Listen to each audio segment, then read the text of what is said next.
Good afternoon. Welcome to this webinar on DFARS, SPRS, NIST 800-171, and CMMC. My name is Kishore Vaswani. I'm the Chief Strategy Officer of ControlCase, and I really appreciate the time you've taken today to attend this really interesting webinar for companies, especially who are part of the defense industrial base and serve the Department of Defense. A few housekeeping items before we get started today. The webinar is expected to run between 20 and 30 minutes. We will have time for a couple of questions, and beyond that, any other questions that are asked, we will email the responses to the person asking us those questions. As we go through the webinar, you can type your questions in the questions window, and if you have any issues hearing me or seeing the slides, you can type in the chat window, and our moderators will be looking for any audio or visual difficulties. A copy of these slides will be shared with you next week, as well as this recording will be shared with you next week. Also, this webinar, along with all prior webinars on other topics like PCI and ISO, are available under the webinars section on www.controlcase.com.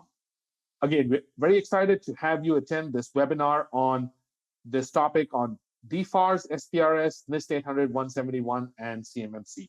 That being said, let's go ahead and get started. Our agenda today is to introduce ControlCase for a few minutes.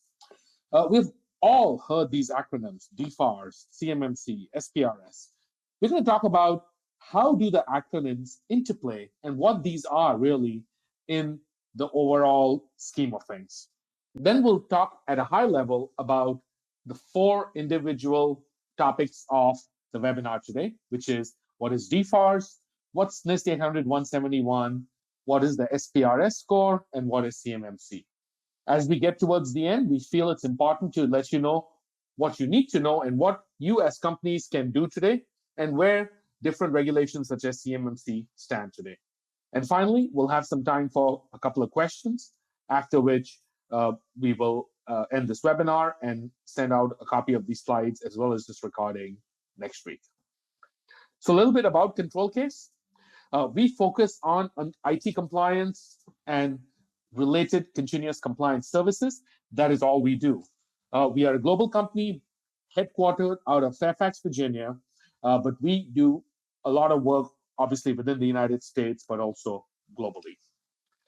We have done more than 10,000 security certifications, and really a big focus for us is to make sure you trust ControlCase as your trusted compliance partner. And how we do it is really by not being a checklist auditor, but really having a partnership approach to certification and related continuous compliance services. Also, the ControlCase Compliance Hub, which enables streamlining the entire end-to-end certification and continuous compliance process, and it also streamlines the process of evidence collection. So between the partnership approach and the technology, which is the ControlCase Compliance Hub, we really streamline the process of IT certifications as well as continuous compliance services. Here are some of the certification services. For those of you who have special interest in the federal sector or in the defense industrial base, certainly CMMC, FedRAMP, NIST 800-171, and SPRS scores are areas where ControlCase can assist you in one or multiple of these initiatives. Besides that, we also certify companies to multiple other regulations like PCI DSS, ISO 27001, and so forth. All right, so we talked a little bit about ControlCase. I'm going to spend a few minutes on how these different acronyms really work with each other and what they really mean. So DFARS are really the overall regulations that have been set by the Department of Defense. So think of DFARS as the Department of Defense regulations. Now, they rely on a set of controls, and the set of controls are based on the NIST 800-171 standard. So DFARS are the regulations, but they rely on the NIST 800-171 control framework. The SPRS score is the method to score against the NIST 800-171 framework. So DFARS are the regulations. NIST 800-171 is the control framework, and SPRS is essentially scoring on a scale on where a company ranks using NIST 800-171 control as the framework. CMMC is a framework that is currently in version 2.0, and as it gets published and finalized, it's going to get all these different aspects, DFARS, NIST, SPRS, all of these together, and obviously we'll speak about CMMC today as well. So first, let's talk about DFARS. So the DFARS, or the Defense Federal Acquisition Regulation Supplement, it was established in December 2015, and in order to be awarded new DoD contracts, a contractor or supplier must be in compliance with these Department of Defense regulations, which are outlined in DFARS, or the Defense Federal Acquisition Regulation Supplement. It was written and has a section that really focuses on protection of the confidentiality of the controlled unclassified information within the defense industrial base. So I mentioned earlier, DFARS is the standard that has been published by the Department of Defense, and it really is focused on protecting confidentiality of controlled unclassified information within the defense industrial base.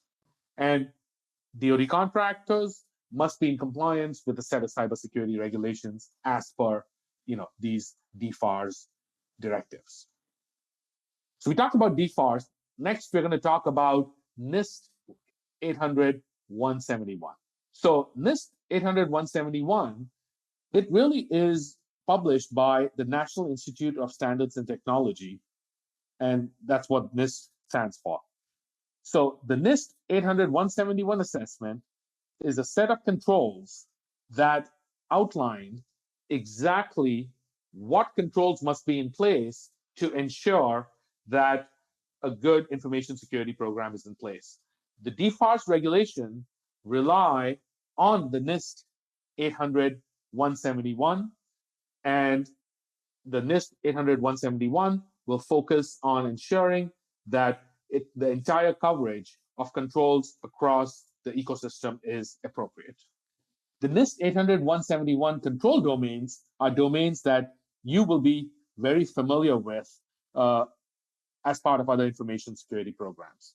So things like access control, personal security, security awareness and training, risk assessment, media protection, configuration management, physical protection.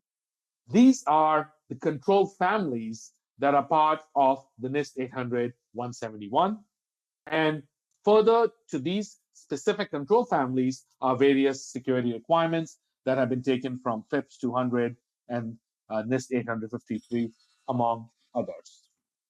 So once again, the NIST 800-171 control domains really focus on ensuring that the controls that are being looked at as part of DFARS are holistic and are in line with leading security standards out there. Next, let's talk about the SPRS score. The SPRS score, or the Supplier Performance Risk System, is a self-certification score which is based on the NIST 800-171 control framework. So today, SPRS scores need to be supplied to the Department of Defense using the SPRS system, or the Supplier Performance Risk System. And SPRS is a self-certification score, which is basically a result of the NIST 800-171 assessment, and it provides contracting officials a score of the overall risk of the supplier. You have to maintain your scores current in the SPRS system, as per the DFARS regulation, always using the NIST 800-171 control framework. So we talked about DFARS, which is the base standard that the Department of Defense has put together. Then you have the NIST 800-171, which is the control family that DFARS relies on. Then we talked about the SPRS score, which is a self-scoring system on the NIST 853, and it is required for all Department of Defense contractors to publish that score within the SPRS system. Next, let's talk about CMMC. So the CMMC, or the Cybersecurity Maturity Model Certification, it is a unifying standard for implementation of cybersecurity across the defense industrial base. It's currently on version 2.0. The prior version was CMMC 1.0. The aim of CMMC is to get various aspects that we talked about today all together, so that the defense industrial base implements appropriate cybersecurity practices, so that the federal contract information and the controlled unclassified information is appropriately protected. So again, CMMC, or Cybersecurity Maturity Model Certification, is a unifying standard that really gets all the different aspects together: the DFARS, the NIST 800-171, which the DFARS relies on, and the SPRS score. Whom does CMMC apply to? It applies to the defense industrial base, and it could be folks who store, process, or transmit controlled unclassified information or federal contract information. So when you talk about CMMC, there are various levels that CMMC would refer to. In version 1.0, there were 5 levels. In version 2.0, there are 3 levels. It's level 1, level 2, and level 3. We at ControlCase have further broken level 2 into 2A and 2B, just to outline how different companies may be able to handle different classifications within level 2. But really, the CMMC standard focuses on 3 levels: level 1, level 2, and level 3. Level 1 is companies that fall in level 1, who have FCI only, are required to do a self-assessment. You could always have a CMMC RPO, such as ControlCase, assist you with it, but level 1s are required to do a self-assessment. Level 2 can be broken into 2 buckets. So if you have CUI, then you fall under level 2 or 3, and level 2 can further be broken into 2 buckets. If the information you manage is not critical to national security, and you're in level 2, then you could still do a self-assessment. The number of controls is much larger in level 2 than in level 1. Again, we, as a control case, as a CMMC RPO, can assist you with that. However, if the information that you manage is critical to national security, you will then need to get an official auditor, a C3PAO assessment done once every 3 years. So if you're in level 2, depending on whether your information is critical to national security or not critical, you could either do a self-assessment or a C3PAO assessment.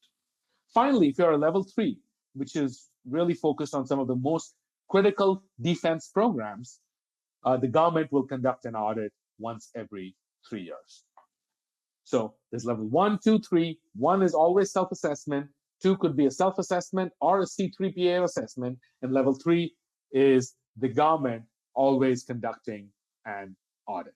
For level 1 and 2A, or for level 1 and a subset of companies that fall in level 2 and can do self-assessment, ControlCase can assist as an RPO. And the way we do it is we deploy our technology with the NIST 800-171 control. A level 1 has 17 practices. A level 2 has 110 practices. We then complete the scoping, make sure things are appropriate. After we have nailed down the scope, we do 50% review and 50% evaluation of the most important controls to your environment, especially the ones that might require remediation and could take longer. Finally, we finish the assessment and full evidence review and publish a self-assessment report, a level 1 or a level 2 self-assessment report. So we talked about CMMC, DFARS, NIST 800-171, and FedRAMP. Next, let's talk about what do you as companies need to do now. So I've mentioned in the SPRS score section that if you are a part of the defense industrial base and doing work for the Department of Defense, you need to go to the Supplier Performance Risk System, which the URL is outlined here, and obviously we'll be distributing the slides, and complete a self-assessment against the NIST 1-800-71 control framework and self-score yourself. The scores can range from negative to positive, and these are scores that must be transmitted using the SPRS system or the supplier performance risk system. And the score is really using NIST 800-171 as the control framework. Next, from a CMMC perspective, CMMC is on version 2.0. Until the DoD finishes its rulemaking process, the DoD is not going to approve inclusion of CMMC requirement under any DoD contract. So CMMC 2.0 has been published, but it's still in the rulemaking process. And so it is not a current requirement for inclusion under any DoD solicitation contracts. However, the DoD has provided resources at the link provided below to start helping companies to start getting compliant to the CMMC standard. And so companies can take this time to properly implement the NIST 800-171 controls, as well as other accompanying documents, such as the system security plan and so forth. So again, the companies can take this time to actually implement the NIST 800-171 controls, because that is going to be the framework that's going to be used as part of the CMMC. However, the CMMC is going through the rulemaking process and gathering feedback process. And until then, the DoD will not be requiring CMMC under any DoD solicitation currently. However, the SPRS score, which is also based on the NIST 800-171 framework, must be submitted today. So we wanted to list down what you must do today, which is the SPRS score, and then how to get ready for CMMC, which is in version 2.0 and going through the final rulemaking process. As we get towards the end of the webinar, once again, certainly feel free to put questions in the questions window, and we'll make sure we answer a couple of them, and the remainder will get back to you by email. As we get closer to the end of the webinar, just a closing thought on ControlCase. So we are a CMMC RPO and can assist companies with self-assessment.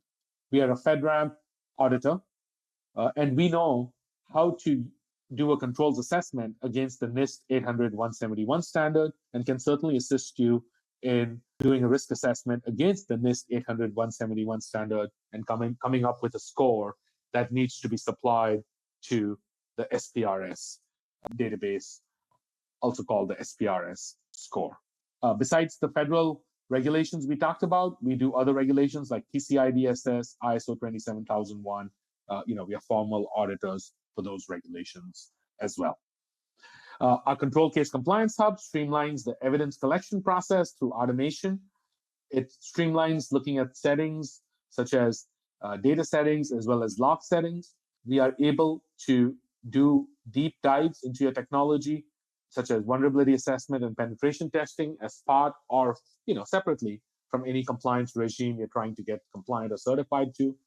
And then finally, the ControlCase Compliance Hub provides end-to-end visibility to customers on where they stand in the assessment process. Our continuous compliance services focus on many things that require us and the customer to make sure we're on top of the different activities on a quarterly basis.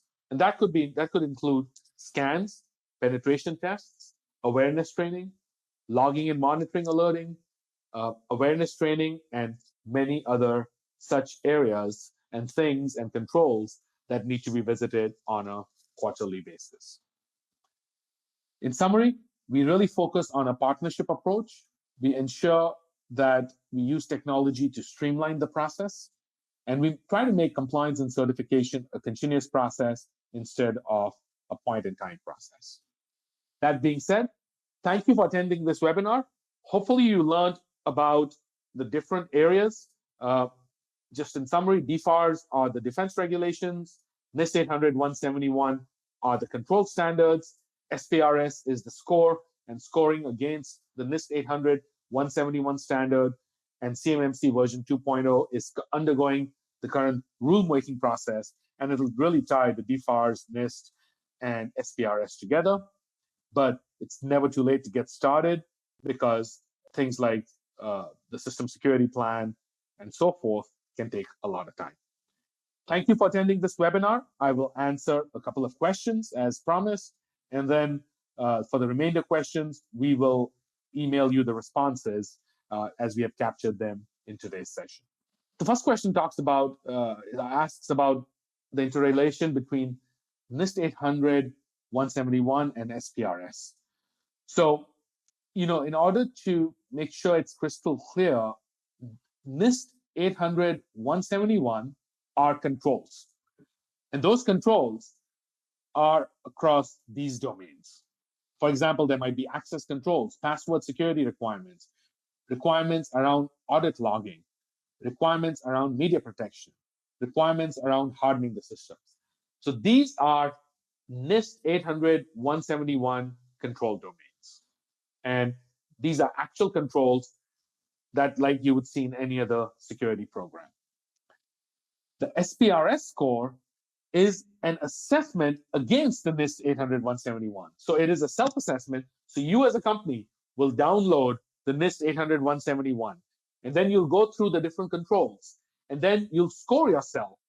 And then you'll come up with a score for your company.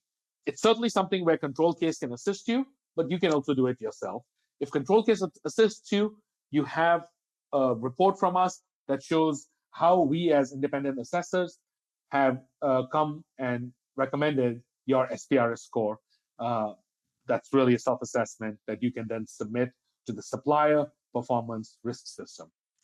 So the SPRS is a score that needs to be submitted, but it's based on the 800, 171. Thank you for that question. The next question is on CMMC.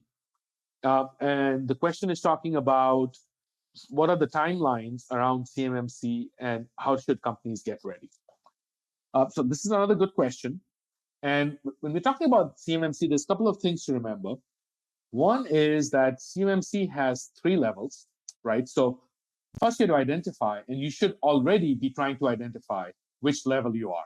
Level 1, level 2, or level 3. If you have FCI only, you're level 1. If you have CUI in addition to FCI, you're level 2 or 3. So firstly, what you can do now, and you should do now, is go through a scoping exercise and identify which level you are.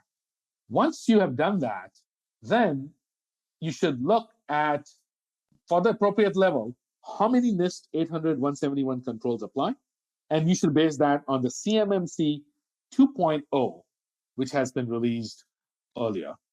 So earlier there was CMMC 1.0, but now you should rely on CMMC 2.0 to understand that. However, today the DoD is not including CMMC under any solicitation because they're going through the rulemaking process. And so you can go to this website, www.projectspectrum.io, to get a head start on CMMC and to start implementing the controls and putting the system security plan. However, when it comes to CMMC, the final rulemaking has not happened, as against SPRS, which I talked about earlier, which has to be submitted now. That was all the time we had today. I really appreciate the time you have taken to attend this webinar. Go to our website at www.controlcase.com for other webinars from the past. We will send you a copy of the slides as well as a recording next week. Thank you once again. Have a great day, and I look forward to seeing you on the next webinar. Thank you.